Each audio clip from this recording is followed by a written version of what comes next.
Welcome to Popternative, where we dive into topical discussions from the worlds of pop culture, social media, and sports. Here is your host, Peter Remoliotis, aka PD Beats. Hello and welcome to Popternative. This is the talk show and podcast where we have digital discussions, worlds of TV, film, news, pop culture, everything really depending on the guest. We talk about it all. As always, I'm your host, Peter Remoliotis. On social media, you know me as PD Beats, and you, of course, recognize my guest from Ragnarok on Netflix. Synnøve Macody Lund is with us. Welcome to the show. Thank you very much. Pleasure to be here. I'm excited to chat with you. I did realize it's interesting. We're going to get into Ragnarok, but you act. You've done a lot of other things too. You've done like the journalist stuff. You've done the modeling. Did you know you were going to do a lot of different things growing up and not just one thing, or did it kind of just happen?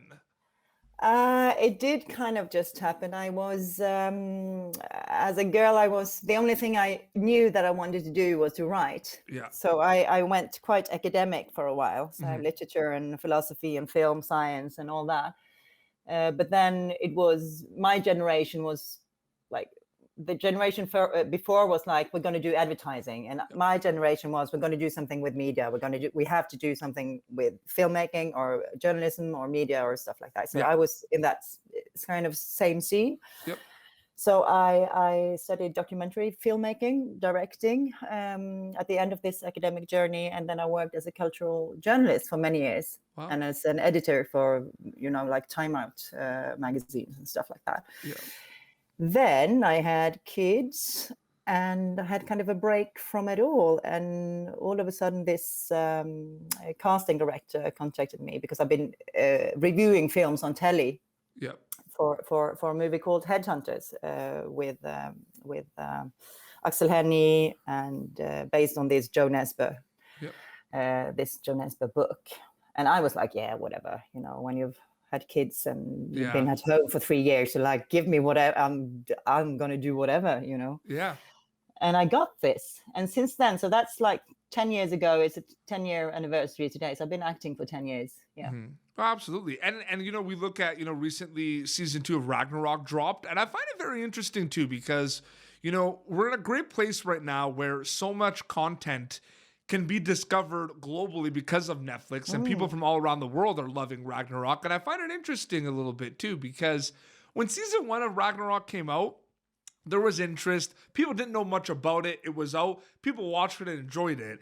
Then when season 2 came out, it was like a whole different beast. Like everyone was like waiting for it and exciting. It's pretty crazy, right? Like the first season kind of snuck up on us, but then everyone was like ready for season 2, right? I so understand what you mean. And for us actors as well, it was kind of a boost because there was a lot of attention on the first one. It did do very well, So we, as an actress, you kind of expect, okay, season 2, that's just, then it's just basic core fans who are gonna they're waiting, they're really waiting. Yep. So, but with season 2, like you say, it's grown even bigger. It was number 1, like globally for almost 2 weeks. So it's crazy. Does it blow your mind? And I find it interesting too, because you've done you've been a journalist as well. So you've kind of seen both sides of everything, which I find is really cool. Does it interest you still these days? Like, it's not a new thing, but how quick things hit. Like it gets like posted on Netflix and right away there's no there's no wait. Like it's just huge. Like, does it blow your mind a little bit? Like, it's interesting. No, yeah, it's very interesting. Also, as like I said, I've been a film critic since I was 18. And I was always, I was never in the opinion that my judgment was never objective. It's subjective, of course it is, But we also had, as film critics, we had a certain power back then. I would say quite a big power. But now it's different because now you can count viewers. You can really, the production companies, and the streaming companies, they can see everything and they can see what's working. And what's funny is that in Norway because in Norway they're always very critical to what's being made here at home. Yeah. So many of my colleagues as film critics were like, oh, this is so lame. It's like you have this recipe. It's like a Kinder egg, you have high school drama, you have the Norse mythology, and you have some environmental issues here, like creating like an ideological kind of view on this. And this really, it sounds like Netflix and Sam Production have just like sat down and like, okay, what can we do with these elements? But that's the exact point. Yeah. It fucking works, you know? Absolutely. So that's, I'm like, yeah, say whatever you want, but it works. This what you're criticizing us for. It's a good recipe. Well, I find it interesting too, because my sister's like really loves a lot of shows from around the world, and like I think Scam was a show she really enjoyed from Norway, and a lot of actors from there as well. Exactly. So and then I think that kind of led her to watch Ragnarok, right? Because like the familiarity. But I mean, till this day, like these Scandinavian countries, I don't think people realize how small population-wise like Norway and these countries are. Like, I don't think people clue in, right? No. We're making quite strange and amazing stuff to be so yeah, or at least so spread. It's interesting. And now, the obvious answer to this question is, you hope they enjoy it, you hope they watch it, and recommend it, like Ragnarok. But like diving deep into it a little bit more, when people watch Ragnarok, what are you hoping they get out of it, like takeaway wise? Personally, I really hope they get this kind of quirky sense of humor. Yep. I really hope they get this, because if you don't, it's a disaster. If you don't get the tongue in cheek, if you don't understand that, like with Twin Peaks or with Tarantino, if you don't get the tongue in cheek, then it's just bullshit. So that's what I really hope that they see, that it's a play with the genres, it's a play with the mythology, it's a play, but still it's heartfelt and it's naturalistically played, some parts of it, but I think that the humor really spices it and makes it a whole. Yeah, but they throw in a lot of different elements, and I don't think that's done like by accident. No, it's not. it's what I think is a bit sad is actually that I feel, which I maybe shouldn't say, but the script is basically written in Danish at first, which is much bolder, much more fun language, I would say, than Norwegian. So a lot, I think, of this humor as well goes a bit lost in translation. But then we need to do the job. Like, I have a very strong Norwegian dialect. This, you don't get this, but in Scandinavia you will sense it, that we're trying to kind of spice it up, because originally in the Danish language it sounds so cool.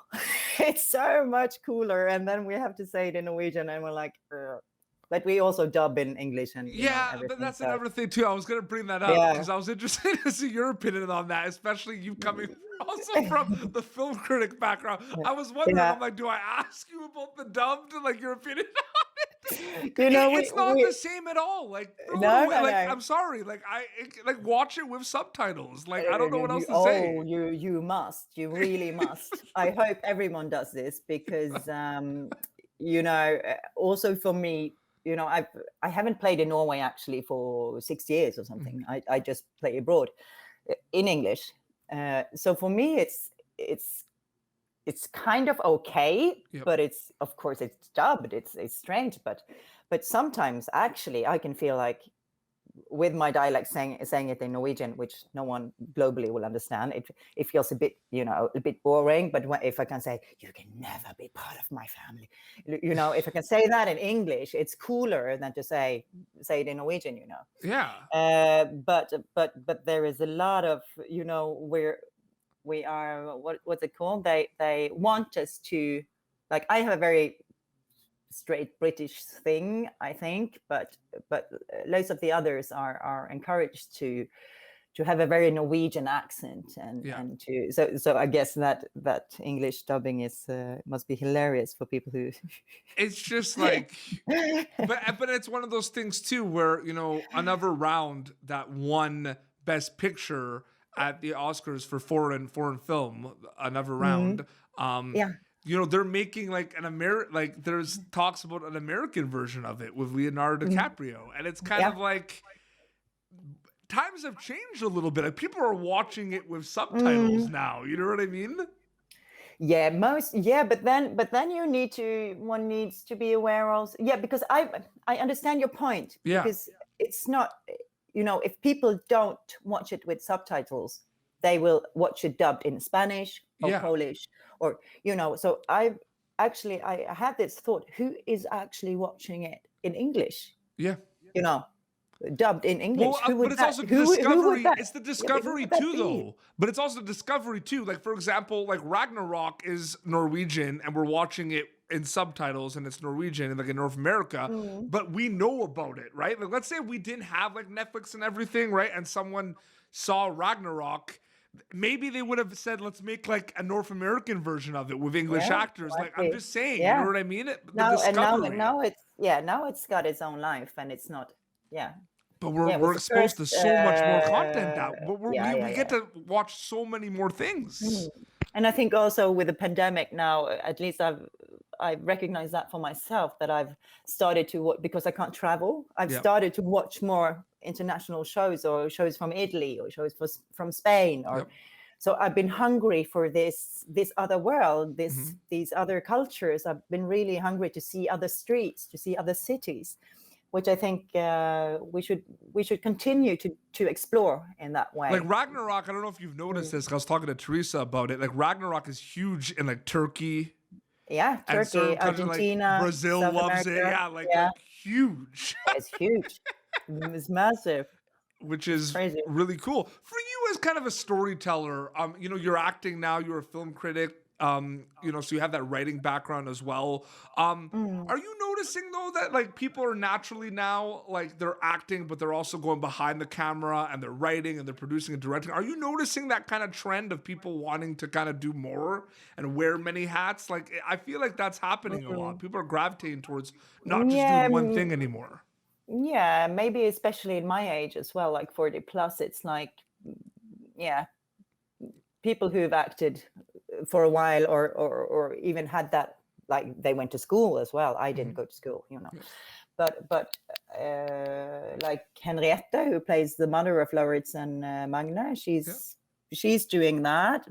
Odda, who plays her love interest, also does that. So at least in Ragnarok, it's a lot of us are doing different stuff. But it's like interesting, writing though. or wanting to direct, and if it's books or if it's scripts or if it's so I think it's. But I think that has also to do with experience. Like I went to directing school, but at that point, as 25, 26 years old, I didn't feel that I had the confidence to kind of lead bigger groups of people. I didn't feel natural, but now that's maybe coming into life again. Now you have that security, or you have that confidence, and so it's getting to know the branch and the way of doing you'll be more sympathetic and understand because of your like journalism background as well. But especially the people working in like media and journalism and marketing and everything, you're kind of like you have no choice but to do many things. You know what I mean? Like writing, directing, camera, like you kind of like, because you said like the comfort, like being comfortable doing it, like sometimes you have no choice. Like you're just throwing all this stuff you have to do. Or just like for me, I think getting to know a set and getting to know all the functions and getting to know the way you actually produce films or TV series from the acting way has been very a very nice way to go, because then I have kind of no responsibility whatsoever for the final result. You just deliver what you feel you have to make them have something to pick out of. But now I know so much. Now I know how it's working, and it's a nice way. Absolutely, getting to know the industry. Yeah, no, for sure. Synnøve, not being responsible for it all. Yeah, but it's just it's changed. Like it's just always changing, and there's different kind of perspectives. But like, that's why I kind of get excited when I chat with people like yourself from shows like Ragnarok that are really like changing our perspectives of like what type of content we're watching and how we watch. Like it's crazy. Like it's really interesting. Like Ragnarok is a very important show. I'm just saying they're gonna talk about it in classes of like film, international culture, and TV. Like I'm just saying it's very important. You think so? Oh, I that's think interesting. so. I love that. I think so. I wanted to thank you so much for coming on the show and chatting. Thank you so much. Thank you so much for letting me come. Thank Absolutely. Can you so people can watch season 1 and 2 of Ragnarok now on Netflix. I mean, it's great. And where can people follow you on social media to keep up to date with everything? It's Instagram. Yeah. I was kind of forced to join. I was like, oh, I don't want to go on Graham. But it's growing. So it's Synnøve Macody Lund. Yeah, amazing. With an O, I guess. Not this strange Norse. The strange, it's like but it's pronounced right? So like, it's an O. So it's Synnøve. Yeah, perfect. Macody Lund. Yes. Yeah. And like I said, thank you so much for coming on the show. And it's amazing, Ragnarok. It's so cool and it's so much fun to watch. So I really hope people continue to watch it. This has been. I think we will. Yeah, absolutely. Well, this has been Popternative. YouTube.com/Popternative for previous episodes. Until next time, this is Synnøve Macody Lund and PD Beats signing off. Thank you for tuning in to Popternative. Make sure to check out our past episodes of Popternative on YouTube. Be sure to like Popternative on Facebook and follow us on Twitter. This has been an Autograph Communications production.